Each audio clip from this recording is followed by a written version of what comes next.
یہ امداد پہنچانا اگر آپ کے بس میں بھی نہیں ہے، اگر اسرائیل آپ کے کنٹرول میں نہیں ہے، یونائٹڈ نیشن کا ڈھونگ رچانے کا کیا فائدہ ہے؟ یہ یونائٹڈ نیشن جو بنایا ہوا ہے اس کو پھر ختم کر دیں۔ اگر آپ اپنی باتوں پر، اگر آپ کوئی بھی عدالت دنیا بھر میں کوئی بھی عدالت جو اپنی اس پر عمل درآمد نہیں کروا سکتی، اس کو بند ہو جانا چاہیے۔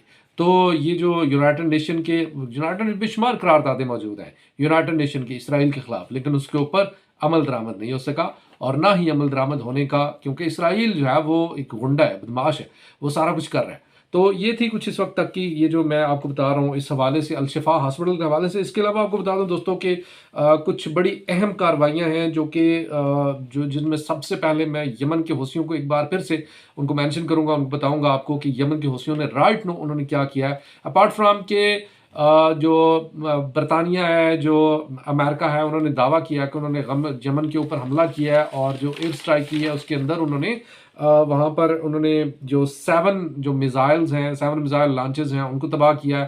اس کے علاوہ 3 ڈرونز انہوں نے تباہ کی ہیں، اس کے علاوہ 3 جو اسلحہ ڈپو ہیں وہ انہوں نے تباہ کی ہیں۔ تو یہ ساری چیزیں ایک طرف، لیکن اس وقت ایک چھوٹی سی ویڈیو دیکھیے گا، یہ یمن کے حوثیوں نے لانچ کیا ہے، یہ آپ ویڈیو پہلے دیکھیے پھر اس کی تفصیل آپ کو بتا۔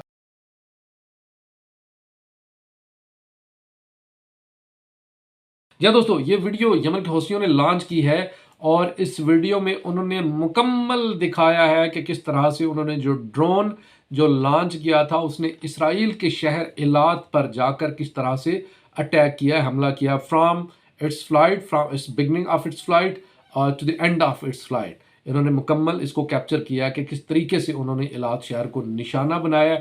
دوستو، یہ جو بیلسٹک میزائلز کا اس وقت ایک شور اٹھا ہوا ہے، تو یمن کے حوثیوں کے پاس یہ والا میزائل بہت خطرناک ہے، جس نے نہ صرف اسرائیل تک پہنچا ہے بلکہ اسرائیل کے ڈیفنس سسٹم کو چکما دیتے ہوئے، اس کو بائی پاس کرتے ہوئے اسرائیل کو ہٹ کیا ہے۔ تو یہ ایک بہت بڑی الارمنگ سچویشن ہے کہ اس طرح کے خطرناک ہتھیار جو ہیں وہ یمن کے پاس موجود ہیں۔ ایران نے ایک اور خطرناک ہتھیار جو ہے وہ لانچ کیا، وہ بھی آپ کو میں بتاتا ہوں رائٹ نو۔ ایران نے V8 کوبرا اس کا دوسرا یونٹ انسٹال کر دیا ہے بندر عباس پر۔ اب یہ V8 کوبرا کیا ہے؟ V8 کوبرا جو ہے یہ ایک ایسا سسٹم ہے جو کہ جو ریڈارز ہیں، جو دوسرے الیکٹرانک اس طرح کے جو دفاعی ساز و سامان ہیں ان کو جام کر دیتا ہے، ان کو مکمل طور پر نیوٹرلائز کر دیتا ہے، اور اس کی جو رینج ہے وہ ہے 250 کلومیٹر، بے شک فضا میں بے شک زمین میں، یعنی ہر طرف سے یہ 250 کلومیٹر کے اندر جو بھی ریڈار ہے اس کو تباہ کر دے گا، اور نہ صرف ریڈار اس کو بالکل نیوٹرلائز کر دے گا، اور نہ صرف ریڈار بلکہ اس کے علاوہ جو اس کو LEO لو ارتھ آربٹ کے اندر جو سیٹلائٹس ہیں ان کو بھی جام کرنے کی صلاحیت رکھتا ہے۔ یہ اتنا خطرناک ہے، اور اس نے اس سے پہلے جو اس کا پہلا سسٹم ہے اس نے جو P8 پوزائڈن انٹیلیجنس جو US نیوی کا ایک گیدرنگ ایئر کرافٹ تھی، جس میں کافی سارے ایئر کرافٹ تھے، ان کو کامیابی کے ساتھ اس سے پہلے یہ نشانہ بنا چکا ہے۔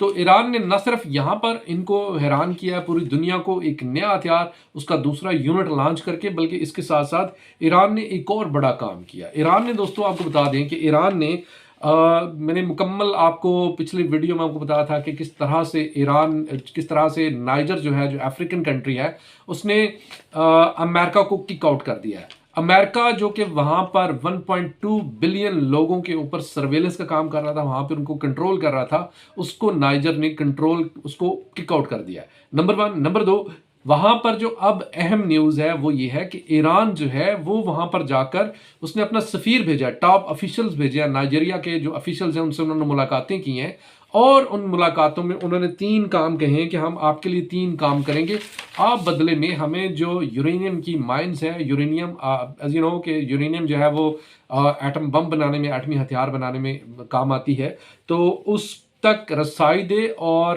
اس کے بدلے میں ہم آپ کو فوجی مدد دیں گے، معاشی مدد دیں گے، اور اس کے علاوہ آپ کو پولیٹیکلی سٹیبلائز ہونے میں آپ کی مدد کر دیں گے۔ یہ ایران نے ان کو آفر کیا ہے۔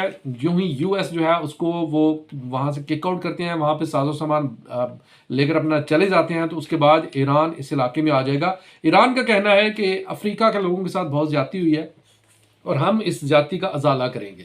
افریقہ کے جو ریسورسز ہیں وہ پوری دنیا لے کر وہاں سے چوری کر کے پوری دنیا امیر ہو گئی ہے، اور افریقہ جو ہے وہ ویسے کا ویسا ہی ہے. تو ہم افریقہ کے یہ ریسورسز جو ہیں ان کو چوری ہونے سے بچائیں گے. ہم یہ ریسورسز جو ہیں ان کو چوری نہیں کرنے دیں گے کسی اور ملک کو. اور اسی سے جڑی ہوئی ایک اور نیوز بھی آپ کو دینی بڑی ضروری ہے. امریکہ نے کہا ہے، ایک الزام لگایا ہے، یا واٹ ایور جو بھی آپ اسے سمجھ لیں. امریکہ نے کہا ہے کہ ایران جو ہے IAEA سے تعاون نہیں کر رہا. IAEA جو ایک تنظیم ہے جو کہ ایٹمی ہتھیاروں کی جانچ پڑتال کرتی ہے کہ کون سا ملک کتنا یورینیم افزودہ کر رہا ہے، کتنے ایٹمی ہتھیار بنا چکا ہے، کیا اس کی پروگریس ہے کس طریقے سے. تو وہ IAEA سے تعاون نہیں کر رہا. اب اگر اس کو اسی نیوز کے ساتھ ملا کر پڑھا جائے تو سارے کا سارا کھیل جو ہے آپ کو سمجھ آ جائے گا کہ اس وقت کیا کھیل رچایا جا رہا. اور دوستو، امریکہ جو ہے یہ 7 اکتوبر کے حملہ ہونے سے پہلے شروع میں ہی یہ سارا چونکہ مکمل پلان تھا امریکہ کا، اسرائیل کا، کہ اس طریقے سے جنگ کو لے کر چلنا ہے، اس طریقے سے حملہ کرنا ہے، یہ سارا کچھ کرنا ہے. تو ایک رپورٹ سامنے آئی ہے. وہ رپورٹ جو ہے آنکھیں کھول دینے کے لیے کیا کافی ہے، یہ آپ کا ہوش اڑا کر رکھ دے گی. یہ اتنی خطرناک رپورٹ ہے.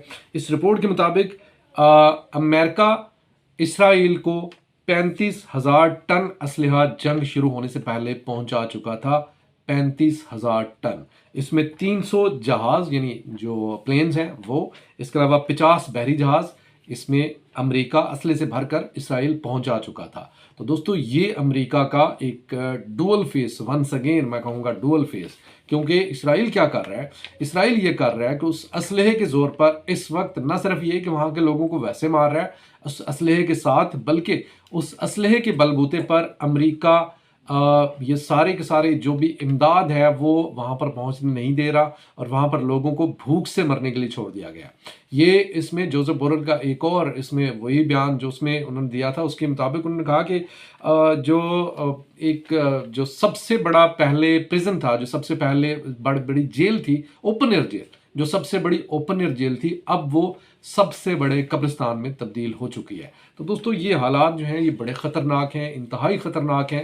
اور وہاں ساتھ ہی ساتھ کل میں نے آپ کو ایک چھوٹی سی نیوز دی تھی، اس نیوز کا ذرا دوسرا حصہ جو ہے وہ بھی سن لیجئے. وہ مکمل نیوز نہیں تھی. اس میں نے آپ کو بتایا تھا کہ ایجپٹ جو ہے، مصر جو ہے، اس کو 8 بلین یورو کی امداد دی گئی ہے. تو یہ 8 بلین یورو کی صرف ایک امداد جو میں نے کل بتائی تھی، ادھوری خبر تھی، مکمل خبر آپ کے ساتھ رکھتا ہوں. اس کے علاوہ یورپی یونین نے 7.4 بلین یورو ان کو دیے ہیں امداد کی شکل میں. اس کے علاوہ یو اے ای نے کہا ہے کہ وہ ایجپٹ کے اندر، مصر کے اندر 32 بلین یورو کی انویسٹمنٹ کرے گا. 32 بلین یورو کی انویسٹمنٹ کرے گا. تو یہ مہربانیاں جو ہیں یہ کیوں ہو رہی ہیں ایجپٹ کے اوپر، مصر کے اوپر اتنا مہربان یہ سارے کے سارا یورپی یونین، یو اے ای اور یہ سارے ملک کیوں ہو رہے ہیں؟ اس لیے کہ جب رفح پر آپریشن کرنے کا ارادہ ہے نیتنیاہو کا، جب رفح پر آپریشن کیا جائے گا تو اس آپریشن کے نتیجے میں مصر کو اس چیز پر باؤنڈ کیا جائے گا کہ ہم نے چونکہ تمہیں امداد دی ہے، ہم چونکہ تمہیں سپورٹ کر رہے ہیں، اس لیے اس امداد کے بدلے میں یہ جو لوگ ہیں، جو رفح کے لوگ ہیں، جو فلسطین کے لوگ ہیں، ان کو ہم تمہارے ملک میں بھیجنا چاہتے ہیں. تو اس کو ایکسیپٹ کرو، اس کو قبول کرو. تو دوستو یہ تھی اس وقت تک کی کچھ تازہ ترین اپڈیٹ جو کہ آپ کے ساتھ میں نے شیئر کی. اسی کے ساتھ عرفان کو اجازت. کمنٹ سیکشن میں رائے کا اظہار ضرور کیجیے گا. اور مور اوور اگر آپ کو ویڈیو ہماری اچھی لگے تو ہمارے فیس بک پیج کو لائک کیجیے، یوٹیوب چینل کو سبسکرائب کیجیے تاکہ آپ کو ہماری مزید اپڈیٹس ٹائملی ملتی رہیں. اسی کے ساتھ اجازت. خدا حافظ.